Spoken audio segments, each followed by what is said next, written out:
महाभारत के बाद की एक प्रसिद्ध लोक कथा है जो विजय के उत्सव की नहीं बल्कि युद्ध के घावों को भरने की कहानी सुनाती है।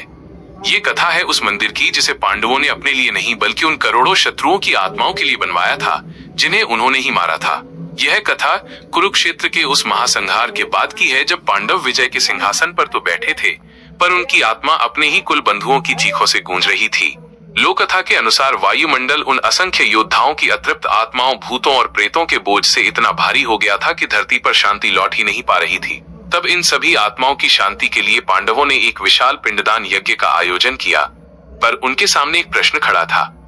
इन भूतों का तर्पण, इन प्रेतों की भेंट कौन स्वीकार करेगा? यह पितर नहीं थे, ये तो अतृप्त आत्माएं थीं। जब पांडव इस धर्म संकट में थे और यज्ञ की अग्नि साक्षी थी, तब उस यज्ञ भूमि पर स्वयं महादेव प्रकट हुए। वे किसी राजा या देवता के रूप में नहीं बल्कि उन सब अतृप्त आत्माओं के एकमात्र स्वामी भूतनाथ के रूप में प्रकट हुए। उन्होंने पांडवों से कहा, इन भूतों का तर्पण कोई और स्वीकार नहीं कर सकता, इनकी भेंट मैं स्वीकार करूंगा। मैं इन सबका स्वामी हूँ। यह कहकर उन्होंने उन करोड़ों अतृप्त आत्माओं की भेंट को स्वयं में समाहित कर लिया और उन्हें मुक्ति प्रदान की।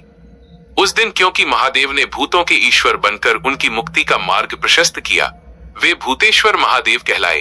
कृतज्ञता से भरकर पांडवों ने उसी स्थान पर एक शिवलिंग की स्थापना की ताकि आने वाले युगों तक यह संसार यह याद रखे कि युद्ध का अंत शस्त्रों से नहीं शांति और मुक्ति से होता है। यह पवित्र भूतेश्वर महादेव मंदिर आज हरियाणा के जींद शहर में रानी तालाब के मध्य में स्थित है।